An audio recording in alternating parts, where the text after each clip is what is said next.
muy buenos días. Hoy es jueves 17 de julio de 2014.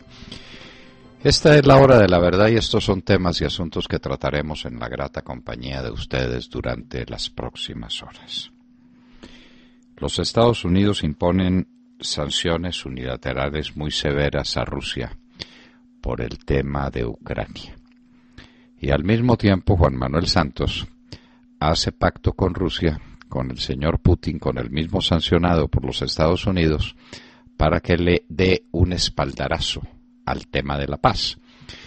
No sabemos, no hemos podido descubrir cuál es el significado de la palabra espaldarazo y en qué ayudará Putin a que se haga la paz, si será en convencer a Santos o será en acabar de convencer a las FARC de que se tomen el poder en Colombia a través de una negociación, porque la paz se negocia, no se conquista, según el libro publicado por la inteligencia venezolana como resultado de las instrucciones que sobre el particular dio Hugo Chávez. En todo caso, Estados Unidos castigan a Putin y Santos sale a hacer causa común con Putin. Es probable que no le caiga muy en gracia el asunto a los Estados Unidos. La sección quinta del Consejo de Estado, la misma que quería sacrificar al Procurador General de la Nación, cambiando toda su doctrina sobre el tema de las reelecciones que no están prohibidas en la Constitución Nacional, le negó el recurso de nulidad que interpuso el magistrado Alberto Rojas Ríos. Nos parece que la suerte del magistrado está librada. No sé si interpondrá recursos de tutela, pero ejecutoriada que sea esa decisión del Consejo de Estado, tal vez no tenga más remedio el magistrado Rojas que el de abandonar la Corte Constitucional. La Interpol niega circular roja para María del Pilar Hurtado y la niega por una razón fundamental, porque se trata de un asunto político, lo que justifica el que María del Pilar Hurtado pida asilo como perseguida política en cualquier país del mundo, porque no se trata de causas judiciales, se trata de persecuciones políticas. Lo mismo que ha pasado en el caso de Andrés Felipe Arias, lo mismo que está pasando con Luis Alfredo Ramos, es la justicia colombiana convertida en el mazo político del presidente Santos. Los blancos que querían representar a los negros no se podrán posesionar en el Congreso de la República. Es que esto es inaudito. La ley, la Constitución y la ley disponen unas curules para las negritudes, es decir, para los negros, y terminan elegidos unos blancos. Esto no pasa sino en Colombia, que se convirtió otra vez en una banana republic. Las FARC volaron la vía entre San José del Guaviare y el departamento del Meta. Ya se pueden ver los estragos que se causaron. Una excavación bastante irregular, por supuesto, de 5 metros de profundidad con un diámetro inmenso. Estamos volviendo a las peores épocas de la violencia de los años 2000 a 2002. Esto se conecta desde luego con los ataques a los oleoductos y esto se conecta con el crecimiento del narcotráfico y se conecta con el crecimiento de las explotaciones auríferas, las FARC haciéndose cada vez más fuertes y haciéndose notar cuando les da la gana en los puntos estratégicos del país, que son las fronteras con los países vecinos y las vecindades con el Océano Pacífico. Nada menos que eso. La Corte Constitucional acaba de ratificar la sentencia que ya había dictado en el sentido de que el Procurador General de la Nación sí tiene poder disciplinario sobre personas elegidas por voto popular. Esa decisión de la Corte Constitucional resuelve de una vez el tema de Gustavo Petro, que sigue de alcalde muy campante. una decisión que debió cumplirse en noviembre del año pasado, llega al mes de julio y Gustavo Petro es alcalde, demostrando que la justicia es un rey de burlas o que la justicia se presta para ser tal. José David Name, presidente del Senado. Liscano será en 2 años y Benedetti se queda por puertas. José David Name, hijo de Name Terán, el cacique, el eterno cacique liberal del Departamento del Atlántico, asume entonces la presidencia del Senado este próximo 20 de julio. Nuestro James Rodríguez parece que está listo para el Real Madrid. Se dice que el Real Madrid ya está preparando el video en que lo presentará ante la afición. Mientras tanto, James goza de unas vacaciones muy merecidas en Ibagué, que no es su ciudad nativa, pero allá se crió, allá se hizo futbolista, allá se hizo persona. Él nació, como todos sabemos, en la ciudad de Cúcuta. No lo sabíamos. Los magistrados de la Corte Constitucional, Vargas Silva y Jorge Iván Palacio, administran justicia arbitral. Están vinculados a la FIFA. Ellos dicen que ese es un servicio que prestan de manera absolutamente gratuita. Un periodista, colega nuestro, les dice que no es gratuito, puesto que les pagan los pasajes. Les pagan en especie. Según la ley vigente en Colombia, los magistrados de las Cortes solamente pueden dedicarse a una tarea distinta de la tarea de la magistratura: dictar clases en las universidades. Servirle a la FIFA y en las comisiones arbitrales no está previsto en la Constitución ni en la ley. Vargas Silva y Jorge Iván Palacio andan en esas. No sabíamos de sus aficiones futboleras. Israel declara un cese de 6 horas. Hay contradicciones en las fuentes de comunicación sobre el término del cese del fuego por razones humanitarias. 4 niños muertos cuando jugaban fútbol en una playa. 100.000 invitados a salir de la zona que Israel considera peligrosa, porque quiere decir que ella recrudecerá sus acciones militares para destruir las instalaciones de Hamás. Con una suntuosa ceremonia, Bashar al-Assad asumió el poder por tercera vez por otros 7 años. Bashar al-Assad, Daniel Ortega, Evo Morales, por supuesto los hermanos Castro, ni qué hablar de el heredero del régimen de Pol Pot de Corea del Norte. Son elegidos eternos. Se nos olvidaba decir, Rafael Correa va por el mismo camino.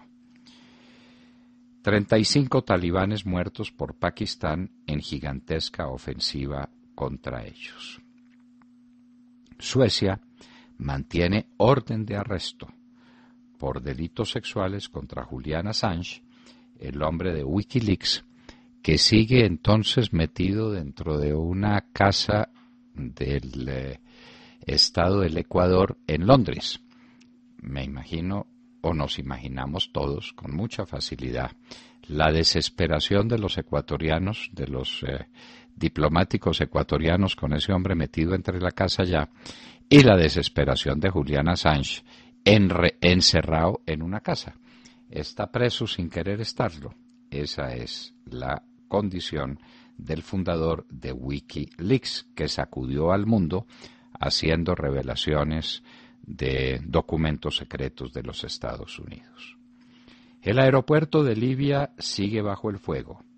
Averiados todos los aviones que se encontraban en esa terminal aérea. Y noticia de Colombia para el continente.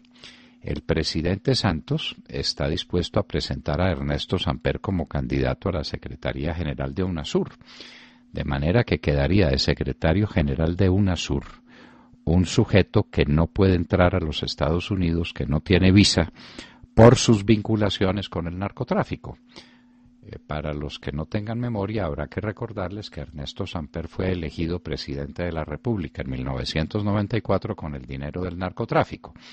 Él dijo que ese dinero había entrado a sus espaldas y probamos de 1000 maneras en el proceso que se adelantó contra Fernando Botero, quien tuvo el valor de reconocer sus debilidades y de denunciar a toda la cúpula samperista de que Samper no solamente conoció el ingreso de ese dinero del narcotráfico a su campaña, sino que lo dirigió y lo ordenó.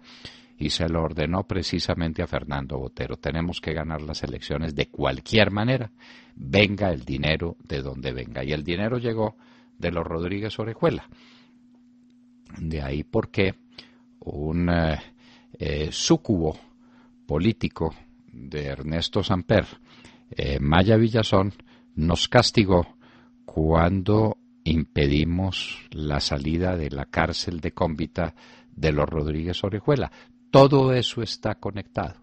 Pues bien, Ernesto Samper, el hombre del narcotráfico, el hombre que debió la presidencia de la República al narcotráfico, presentado por Colombia como candidato a la Secretaría General de UNASUR, vivir para ver, pero ese es el presidente Santos, quien de esa manera entonces se acerca todavía más espiritualmente al presidente de la República, que deshonró ese cargo para siempre, deshonró a los colombianos cuando admitió y pidió y admitió el dinero del narcotráfico en su campaña a la presidencia de la República.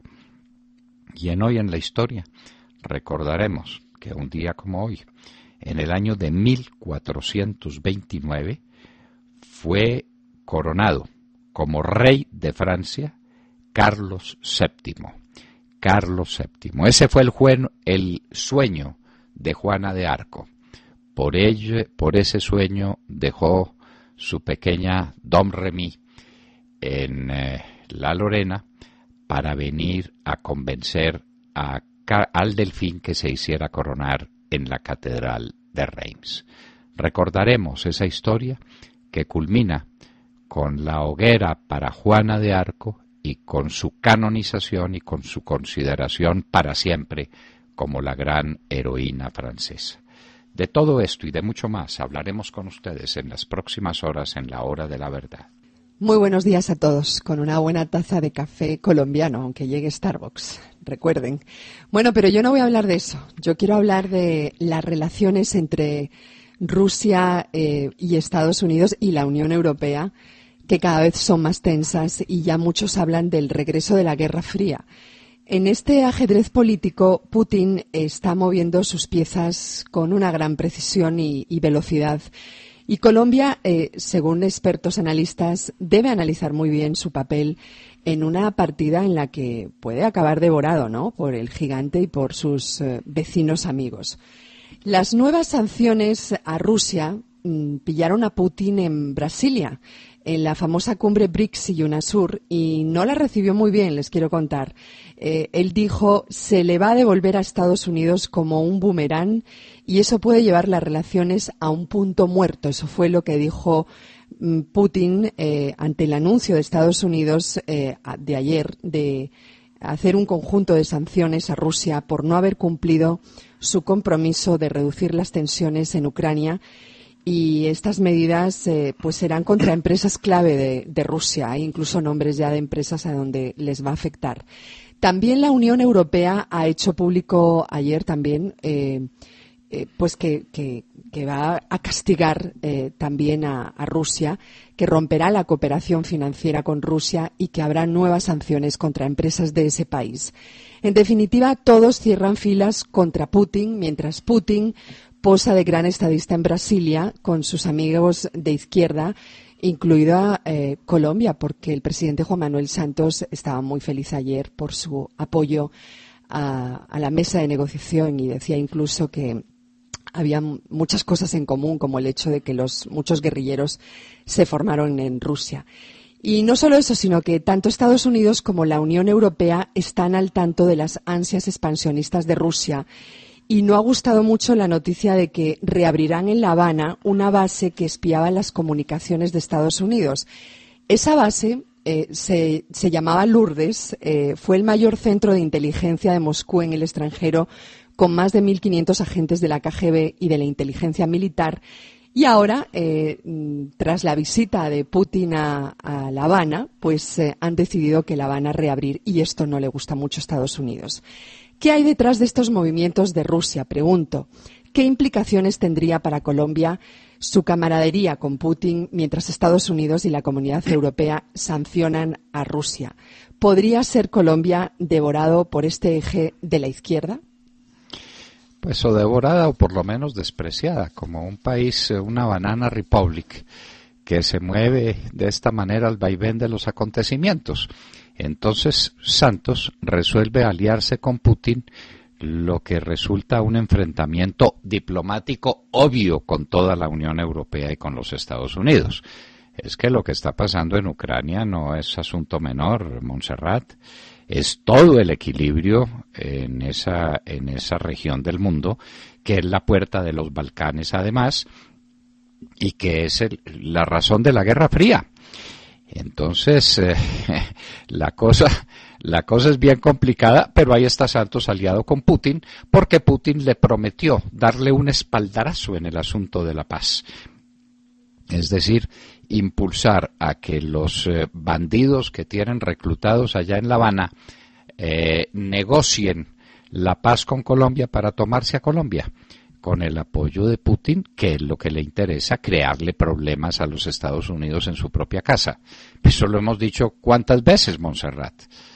Mientras los Estados Unidos le ponen problemas a Putin o lo enfrentan en Ucrania, Putin hábilmente se viene para La Habana, que es el portaaviones que utilizó la Unión Soviética durante tantos años, con los mismos personajes, los mismos Castro, para crearle dificultades a los Estados Unidos, y entonces ahora encuentra que ese portaaviones le sirve para sus relaciones con Nicaragua, para sus relaciones con Venezuela, para sus relaciones con Colombia y, por supuesto, para sus relaciones con El Salvador también, que no se le olvide, acaba de quedar en manos de un exguerrillero.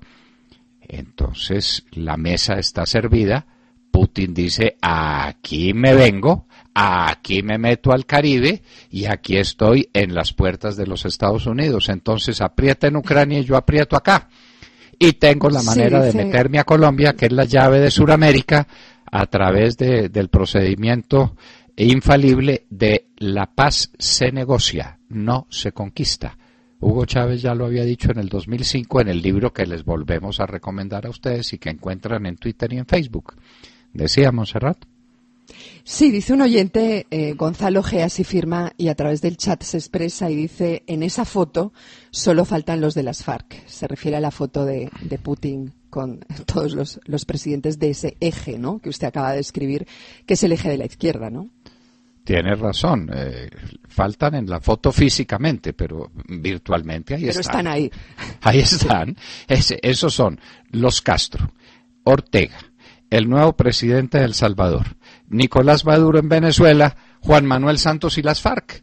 Ahí está listo, y los Estados Unidos van a tener que enfrentar esa situación porque Putin hábilmente se le vino para América y se le metió entre la casa a los Estados Unidos utilizando idiotas útiles como Juan Manuel Santos. Entonces Juan Manuel Santos, detrás del cuento de la paz, hace causa común con Putin en el momento en que Putin está enfrentado a la Unión Europea y a los Estados Unidos. Por Dios, qué presidente tan torpe tenemos. Y la canciller, pues no ha dicho una palabra porque la canciller como que no existe, ¿no? Aquí, sí, es curioso y siempre sale también evaluada, ¿no? Como la mejor. Es curioso. Bueno, yo no sé la mejor para qué. William Calderón. Doctor Londoño, buenos días Colombia. Gracias por invitarnos a sus hogares y a sus vehículos. Hoy es jueves 17 de julio del año 14, son las 6:24. una nueva acción terrorista contra el oleoducto Caño Limón Coveñas se registró en el norte de Santander, sobre un tramo ubicado en el municipio de Tibú. Esto pone en alerta a los organismos de socorro que ordenaron un nuevo plan de contingencia para evitar que el petróleo llegue a las quebradas y ríos ante la inminente contaminación del acueducto de Tibú, norte de Santander. Es una de las regiones del país más afectadas por las acciones terroristas. Por otro lado, el alcalde de Puerto Asís, Jorge Coral Rivas, contradice al ejército sobre la magnitud del derrame petrolero, lamentando las declaraciones del general Jaime Lasprilla, comandante, quien negó el derrame de petróleo que tuviese la dimensión que se describe por parte de las autoridades locales. Que el derrame fue de 5.600 barriles de crudo, explicó el alcalde, que el combustible se esparció sobre 40 kilómetros de carretera. También aseguró que la contaminación alcanzó los ríos Guamués y Putumayo. Alertó que la contaminación es tan grave que podría llegar en 2 semanas al Ecuador. Al mismo tiempo, la gobernación del Putumayo declaró la urgencia manifiesta. La comunidad dice que las labores de mitigación no han empezado. Por otro lado, se incomunica el Guaviare con el Meta, todo para reducir a las petroleras,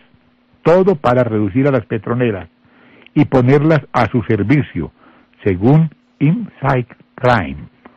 Los grupos guerrilleros le recuerdan al gobierno que todavía pueden golpear donde duele y llevar a las empresas petroleras a considerar que sería más barato cumplir con las demandas de extorsión. Bienvenidos al pasado, doctor Londoño. Hemos regresado a los dominios de las FARC. Sí, señor, y ahora con el respaldo de Putin. Imagínese, por Dios. Sí, claro, Ay. claro, que dice, pues si aquí tengo una herramienta maravillosa, y es que a través de la negociación me tomo a Colombia. Claro. La paz se negocia, no se conquista, recuerden ustedes. Sí, señor. Libro del año 2005 de Hugo Chávez y de la inteligencia venezolana.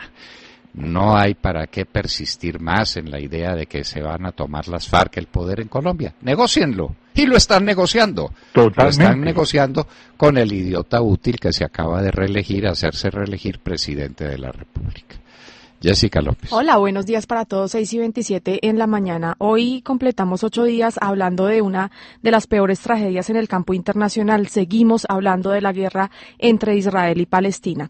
Lo que tenemos para contarle a nuestros oyentes el día de hoy es que la ONU advierte que la situación que atraviesa la Franja de Gaza comienza a ser insostenible y camina hacia una nueva tragedia humanitaria.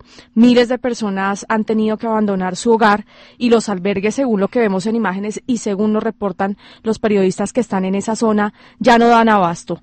Las Naciones Unidas tienen habilitados miles de albergues, pero día a día, noche tras noche, llegan tantas personas que ya no hay capacidad para ellas. Ayer, en torno a esta guerra, hay que comentarle a nuestros oyentes que ocurrieron varios hechos muy delicados, por cierto. En primer lugar, hay que decir que un ataque del ejército israelí le causó la muerte a 4 niños palestinos entre los 9 y los 11 años. Horas después de este hecho, que hoy, según vemos en la prensa internacional, es condenado por los países casi de todo el mundo, Israel decidió interrumpir los bombardeos sobre la Franja de Gaza durante 5 horas para permitir concretamente la distribución de ayuda humanitaria a la población palestina atrapada en medio de esta violencia. Pues la situación es tan lamentable y estaba previsto que 2 horas después de esta tregua, adivinen qué pasó. El grupo terrorista Hamás disparó 3 proyectiles de mortero contra contra el sur de Israel y deja claro hoy que a él no le importan este tipo de concesiones, de resoluciones y mucho menos le importa lo que pueda pasar con la población civil. Finalmente hay que decir, doctor Londoño, que en Egipto, en el Cairo, la capital de Egipto, ya está el presidente palestino, el presidente Mahmoud Abbas, también está Tony Blair, el premier británico y representante por mucho tiempo del Cuarteto Internacional para Medio Oriente, otros representantes de la comunidad internacional con el objetivo de lograr una tregua. Lo que se comenta hoy y lo que los expertos dicen en materia internacional es cuál tregua si Hamás no da su brazo a torcer y lo que hace es mostrar signos de violencia y de extremo islamismo. Entonces, ¿qué va a pasar con esto? ¿Qué va a pasar?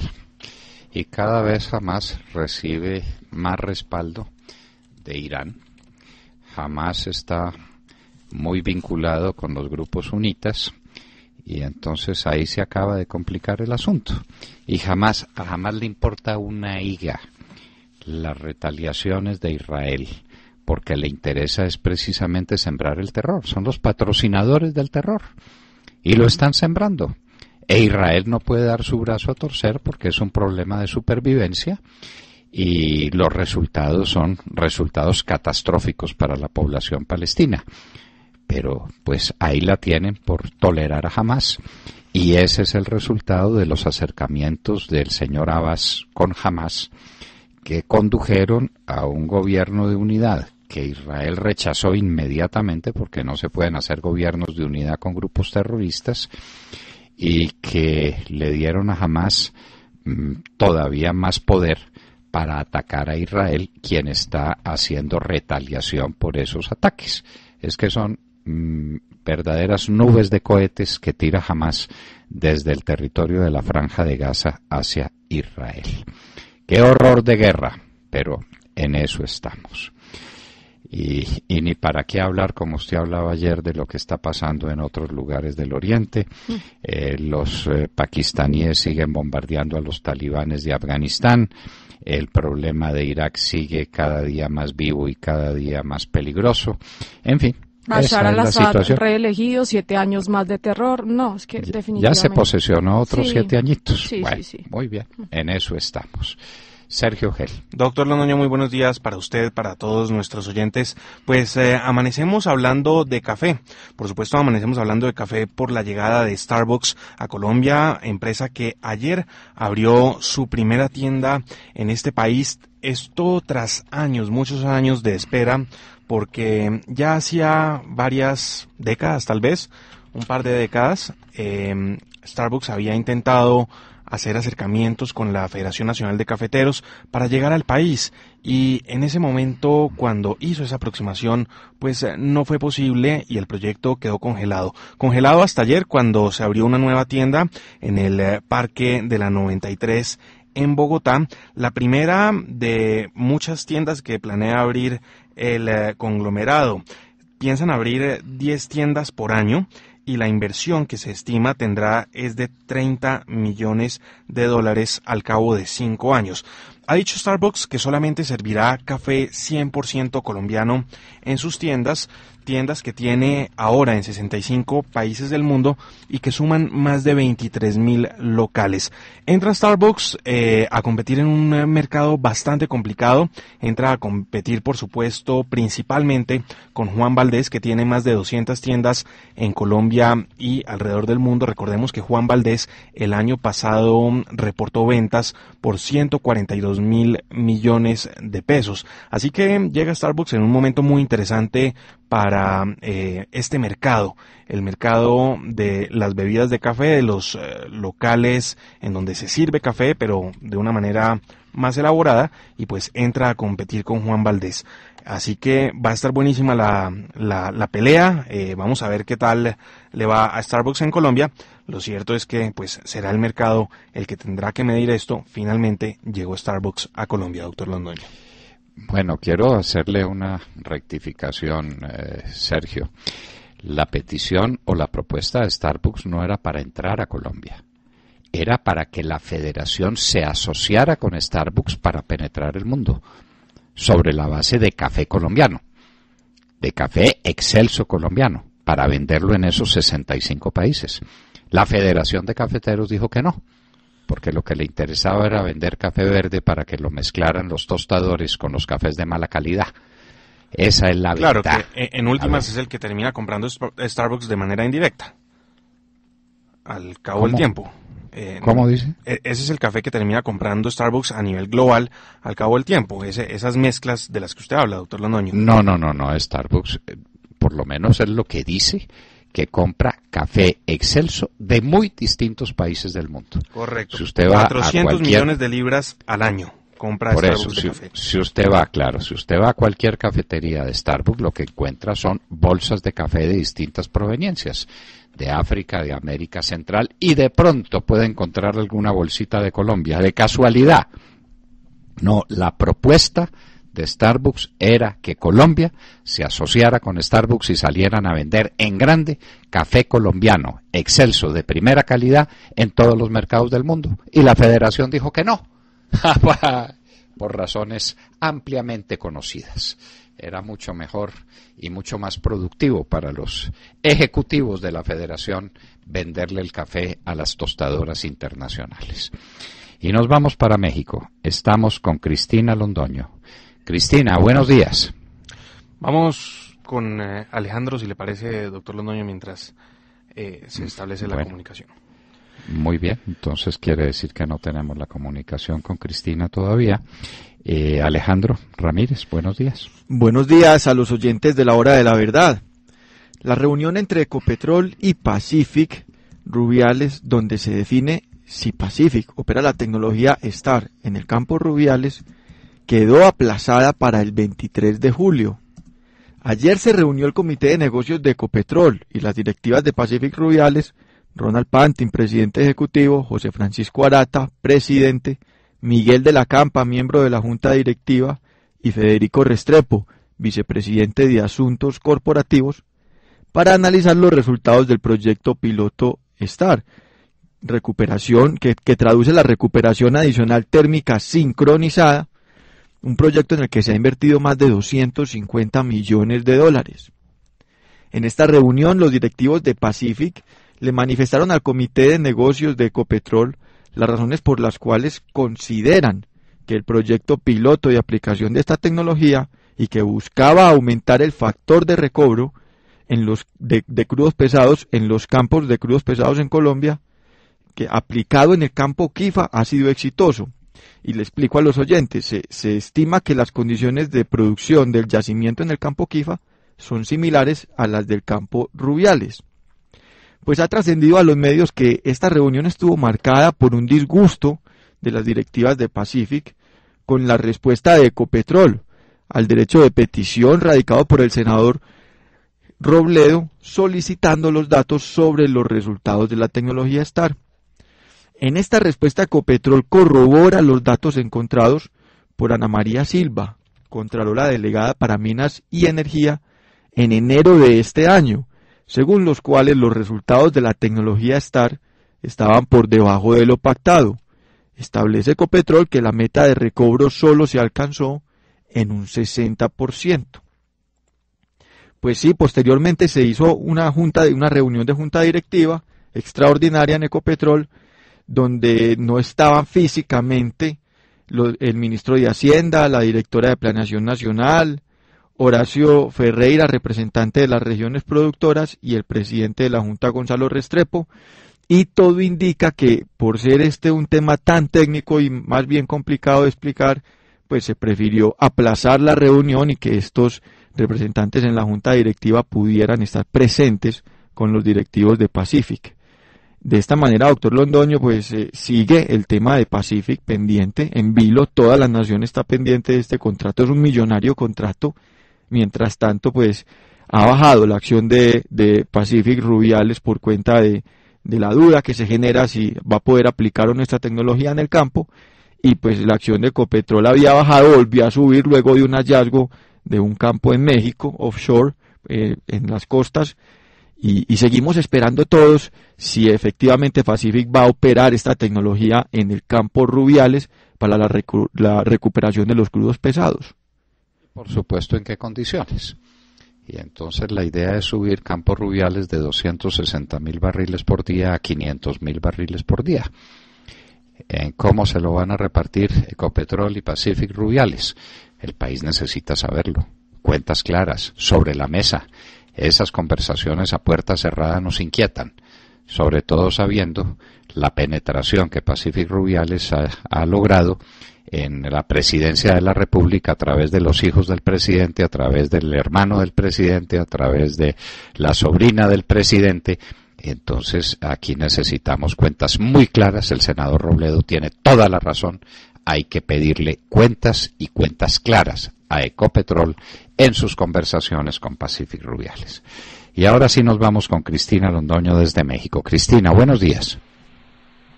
Papi, muy buenos días a todos. Estoy en Zamora, Michoacán, en donde se ha desatado un escándalo porque se dio a conocer una verdadera tragedia que estaban viviendo más de alrededor de 500,000 de niños. Hay un centro, es un internado para niños conocido como La Gran Familia. Ese centro lo estaba dirigiendo una mujer que se llama Rosa del Carmen Verduzco. Ella tiene 90 años, llevaba 60 años pues desde que había fundado este centro, y era una mujer conocida en todo México por su obra caritativa. Te puedo decir que, por ejemplo, las campañas políticas todas pasaban por la casa hogar para estos niños, porque hacían campaña con ella, porque era una mujer que era la imagen de la bondad y de la caridad y de las cosas buenas. Pues resulta que el martes por la tarde las autoridades de la Procuraduría General y también miembros del Ejército allanaron el lugar, entraron con una orden de cateo y encontraron unas condiciones de hacinamiento horribles. En el lugar había, como te dije, casi 500 niños, entre ellos 6 bebitos. Dicen que les estaban dando comida podrida, que muchos de ellos eran sometidos a violaciones sexuales, a abuso psicológico, y que estaban durmiendo en el suelo, que había ratas, pulgas, chinches. Todo esto son declaraciones de la Procuraduría General, y vimos unas fotos que definitivamente pues son muy perturbadoras. Camiones de basura han sacado hasta el momento 20 toneladas de basura del lugar. Y entonces, bueno, detienen a estos, pues rescatan, esa es la palabra que están usando las autoridades, que rescataron a estos niños. Se llevan a la señora Rosa, o Mamá Rosa, como la conocen, y a 8 de sus ayudantes a ser interrogados. Durante el interrogatorio de Mamá Rosa, ella se desmaya de un ataque de nervios y está en este momento hospitalizada. Entonces, hasta ahí donde vamos es una cosa terrible. Pero ¿qué está pasando? Ahora la sociedad parece estar dividida, se empieza a dividir la sociedad, y ha salido gente, por más que fotos dentro del lugar, y hemos oído además declaraciones de los padres que precisamente fueron declaraciones de padres de familia que decían que no les dejaban ver a sus hijos. En este lugar la mayoría de los niños son huérfanos o niños abandonados, pero también es un lugar al que llevan o remiten a los niños que son problemáticos. Hay niños drogadictos, hiperactivos, que han tenido problemas de violencia, se los quitan a los padres, o a veces los padres simplemente los han llevado a este internado para que les ayuden a encaminarlos, ¿no? Entonces dicen estos padres que cuando ya se arrepentían, querían ir por sus hijos, esta señora no se los quería entregar y empezaba a cobrarles para miles de pesos mexicanos para que se los devolviera. Dicen incluso que niños nacidos allá adentro, ella los registraba con su apellido y se negaba a dejar que los padres biológicos los vieran o estuvieran con ellos.